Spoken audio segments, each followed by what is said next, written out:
깡통 전세와 전세 사기다. 개그맨도 당했다. 개그맨은요, 심규진이라고 경상도 사투리 많이 쓰는 친구예요. 그 친구도 전세 보전금에 대한 상황 2억 9천만 원이나 된다고 하는데 사기 피해를 입었습니다. 물론 말입니다. 뭐 전세 보전금 반환 보증보험에 들어있어서 돌려받았다 이렇게 이야기하지만 개그맨도 말입니다. 그렇게 최악의 상황이 됐던 적도 있다 이렇게 이야기하고요. 아마 배우들도 요즘 많이 당한다고요. 전세 사기 피해를.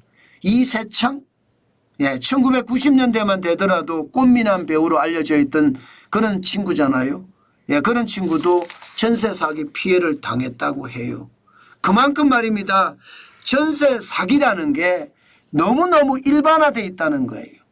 옛날에는 말입니다. 유명인을 사기치는 것 참 쉽지 않았거든요. 사람들이 유명인을 사기치면 금방 들통이 나니까 사기 안 치려고 했지만 지금은요 그런 게 없습니다. 유명인이든 일반인이든 상관없습니다. 걸리기만 걸려라. 그렇게 생각을 하고 전세 사기를 치는지도 모르겠습니다. 실제로 전세 사기 보면요. 전세 보전금 반환 보정 사고 금액이 2024년을 보세요. 4조 4,896억 원입니다. 엄청나죠. 전세 사기가. 장난 아닙니다. 전년 대비해서 3.6%가 늘어났어요. 전년에도 4조 3,347억 원이었거든요. 이게 과거로 돌아가잖아요. 전세 사기 별로 없었습니다.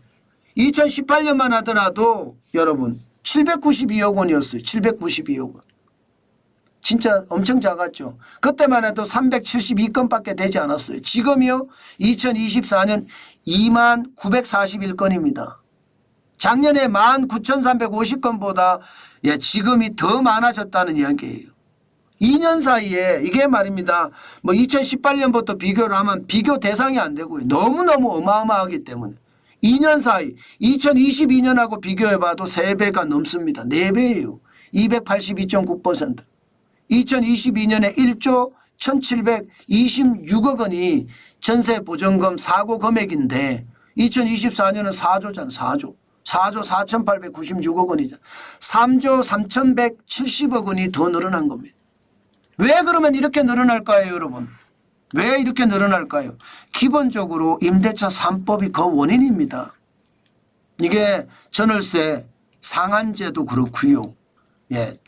진짜 심각한 것은 계약갱신 청구권자인데 지금까지 전세라는 게 여러분 2년 단위로 계약을 했잖아요. 그죠? 2년 단위로. 근데 갑자기 4년 단위로 계약이 되면 주인 입장에서는 보전금을 적게 받을까요? 아니면 많이 받을까요? 많이 받습니다. 4년을 예상해서 받아야 되니까. 당장 현재를 보고 보전금을 책정하는 게 아니거든요. 4년 후에 어떻게 되는가를 책정을 해야 되니까 이게 보전금이 높아질 수밖에 없습니다. 전세 보전금이 높아진다는 게 이게 문제예요. 전세 보전금이 높아지니까요. 어떤 데는요. 실제로 시가보다 떨어지는 시가보다가 떨어지는 그런 상황도 벌어집니다. 어떤 데는 시가보다 많은데도 벌어져요. 시가보다 많은 데가 깡통 전세입니다. 시가보다 떨어지는 데가 이게 전세 사기에 유용하게 활용이 되고요. 그러니 전세 사기를 칠라 치면 기본적으로 아니 도시주택보전공사가 돈을 물려주니까 사기도 쉽게 다 치는 거예요. 저는 이런 것도 말입니다. 이것도 이게 보정 비율이라고 하나요? 보정 비율. 보정 비율도 저는 많이 낮춰야 된다고 생각해요. 그래야지 전세를 구하는 사람 입장에서도 신중하게 구하죠. 본인의 책임도 있는 거잖아요. 무조건 말입니다. 전세를 구한다. 그렇게 가서 전세 사기를 맞으면 100% 다 국가가 보증한다. 그렇게 되니까 이게 문제가 되는 거거든요. 저는 반드시 말입니다. 임대차 3법이 폐지돼야 된다고 생각해요. 그래야지 이게 한풀 꺾이고요. 이게 2년 단위로 하면 전세금이 올라가는 것도 적고요. 또 계약갱신 청구권제도 활용 안 해도 됩니다. 그렇게 시장을 선순환으로 바꿔야지 지금처럼 이렇게 가면 진짜 박살나요. 게다가 정부가 물어주는 거 한번 보실래요? 정부가 물어주는 거. 2024년에 정부가 물어준 주택도시보전공사. 예, 이게 허그죠. 허그. 허그가 물어준 게 3조 9,948억 원이에요. 4조 돈이에요. 4조 돈. 작년에 3조 5,545억 원에 비하면 12.4%가 늘었습니다. 그런데 여러분, 이게 사고 금액이 이렇게 많아서 많이 내줬는데 거둬들이는 것은 시원치 않습니다. 회수율을 보면요. 2023년이 14.3%예요. 2024년도 15.5%밖에 안 됩니다. 1월에서 9월까지 기준으로. 그러면 여러분, 아니 사기 맞아서 실제 돈이 사고가 났는데 회수율이 15%밖에 안 되면 이거야말로 봉이 김선달 아니겠습니까? 정부가 뭐 주택도시보전공사가 추적을 덜 한다는 이야기잖아요. 그럼 사기치라고 판을 깔아준 거나 다름없어요. 정부 돈 빼먹는 거잖아요. 네, 이거는 여러분 제가 봐서는 세입자하고 공인중개사하고 짜기만 해도 돼요. 이거는 짜기만 해도. 아니 뭐 회수를 안 하는데 회수가 14.3%밖에 안 되는데 참 이러니까 여러분 나라 경제가 지금 얼마나 엉망이 되어 있는지 여러분들도 보이시는 거예요. 지금 다 말입니다. 나라 경제를 박살내놨습니다. 이렇게 되면 여러분 주택도시보전공사는 어떻게 될까요? 망하는 거죠. 혈세 들어가요. 혈세. 2022년에 4천 이게 흑자만 내던 회사거든요. 흑자만. 2018년만 하더라도 5,128억 원에 흑자 냈습니다.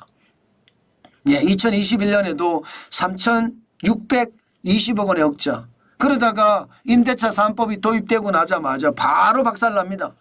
2022년 4,087억 원의 적자. 2023년 3조 9,962억 원의 적자. 예, 2024년은 4조 원 적자가 될 거라고 생각을 하고요. 올해도 4조 원 적자가 될 거라고 생각합니다. 이게 화수분도 아니고 예, 공기업이 이렇게 되면 박살나는 거 당연하죠. 그러면 여기다가 어떻게 할까요? 자본금 늘리겠죠. 자본금 누가 늘리나요? 정부가 늘립니다. 정부의 자본금이라는 게 여러분이 내는 혈세입니다. 결국 혈세로 또 막는 거예요. 그러면 세금은 계속 더 올라가겠죠. 나라는 이렇게 망해가고 있는 겁니다. 저는 이렇게 망해가고 있는 것을 제대로 예, 바로 세우지 못한다는 게 너무 안타깝고요. 나라가 온 곳에 지금 무너지는 투성이다. 저는 그렇게 생각합니다. 제가 이런 지표를 찾아내서 여러분들에게 말씀을 드리는 것이 아니라 있는 그대로의 지표를 있는 그대로 말씀을 드리잖아요. 틀리는 게 아니에요. 그 정도로 심각하다 이렇게 생각합니다. 야, 이대로 가면 대한민국 괜찮을까요? 저는 솔직히 대한민국 지금은 몰라요. 지금은. 네, 지금은 모른다니까요. 지금 현재를 보면 큰 그림을 못 보기 때문에 지금은 몰라요. 그러나 미래에 우리 자손들은 어떻게 살까요? 그 생각을 하면 저도 말입니다. 잠이 안 옵니다. 우리 자손들이 대한민국 땅에서 살아야 될 텐데 우리 자손들은 이게 마음 편히 쉽게 살 수 있을까 그런 생각을 저는 할 수밖에 없다는 뜻입니다. 제발 이게 국가 지도자리 정신을 차려야 되는데 권력욕에 눈이 어두워서 이게 안 되는 거예요. 어떻게든 권력을 잡고 싶겠다 이런 생각을 많이 하잖아요. 그러니까 나라가 이 모양 이 꼴이 돼가는 거죠. 권력욕의 어떤 욕심이 탐욕으로 발전이 돼서 지금 같은 최악의 사태를 맞는 것은 아닐까. 저는 오늘도 그런 생각을 해봅니다. 저는 경제 유튜버인데 지표를 만들어서 여러분에게 설명드릴 때 솔직히 창피하고 부끄럽습니다. 원리 원칙이라는 게 기본적으로 있는데 그런 원리 원칙이 깨지는 게 지금 우리 현재라서 너무나 창피하고 부끄럽습니다.